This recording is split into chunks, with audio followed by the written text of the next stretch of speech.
is the pie crust recipe that's been passed down to me for generations from my grandmothers. It's an authentic hillbilly pie crust recipe, and it's the best one in the whole world. So easy, anybody could do it, and I'm going to show you how. The first thing you're going to do is put in 2 cups of flour. Now you can make this with gluten-free flour. I've done it with gluten-free flour, but you can also do almost any kind of flour, and this is a pretty foolproof recipe. Now my grandma wouldn't even use a measuring cup. She would literally just eyeball it. So once you have that out of the way, so you've got your 2 cups of flour, then you're just gonna go for 1 teaspoon of salt. And pour that bad boy in there. You just mix your flour and salt together. Super easy, you don't have to spend a long time on this step.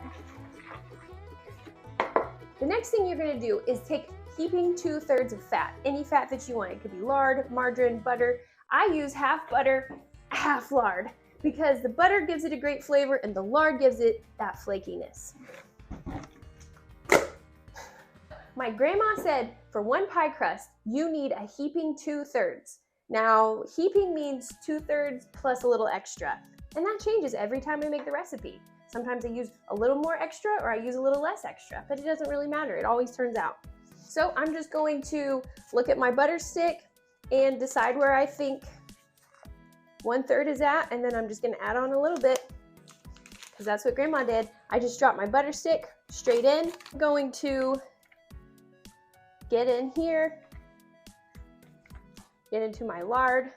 A lot of people don't use lard anymore. Maybe it's coming back. It's like the tallow of pigs. It's lard. It's so good. My family has used it forever. They've used it for so many generations. All right, I call that a heaping 1/3. I think that's perfect.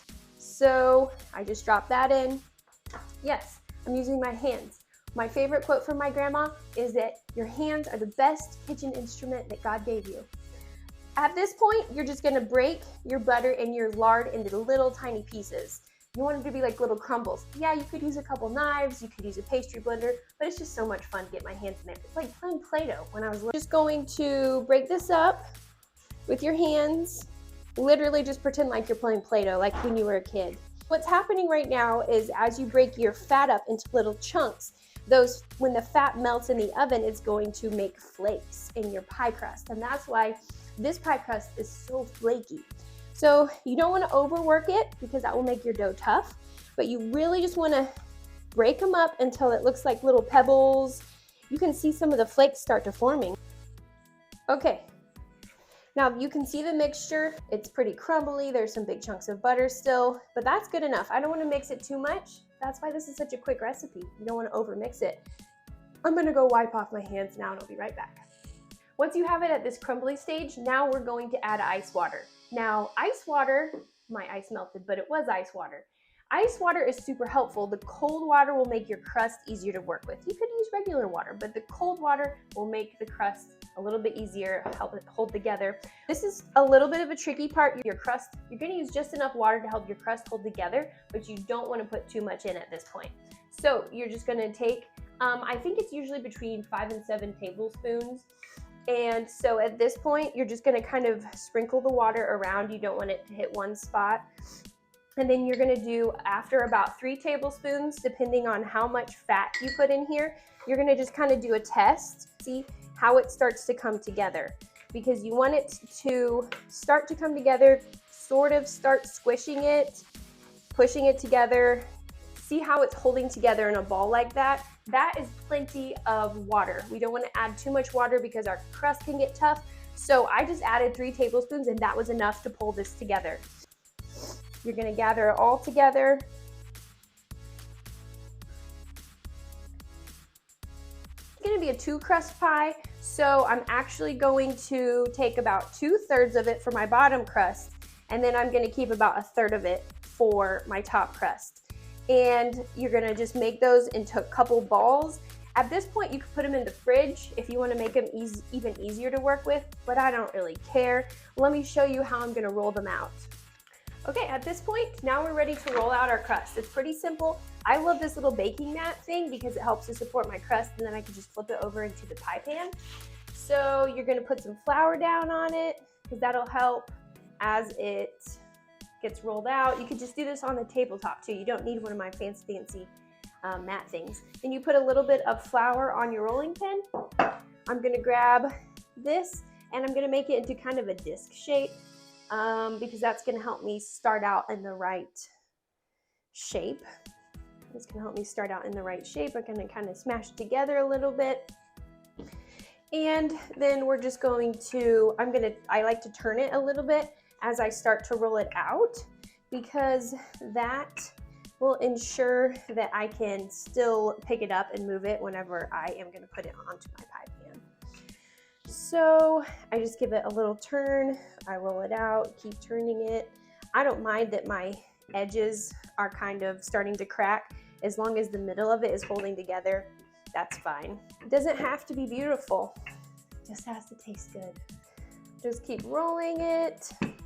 All right, so once you get it big enough, however big you want it, I like mine to just go up the edges of the pie pan. I don't really care if mine goes over the edges very much. So you're gonna pull over your pie pan and you'll bring your crust up, and I usually just kind of try to line up the edge and then we'll just go straight over. Sometimes you have to adjust it a little bit, but that's not too hard. And then you're just gonna kind of push it into place. I don't mind that mine is falling apart a little bit. You can always kind of piece it back together. I can tell that this is gonna be a delicious flaky crust. I'm gonna push my crust up the sides a little bit so that I can seal off the top whenever I'm ready. And that's it. That's as good as it has to be. It doesn't have to be perfect. I'm not a professional. I'm just a hillbilly woman who loves pie.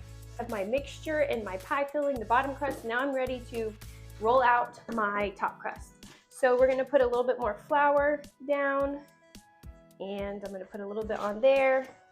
I'm gonna put a little bit more flour on my rolling pin, and we're going to shape our top crust into a disc shape, circle, oval, what have you. And then we're just gonna give it a little turn every time we start rolling it.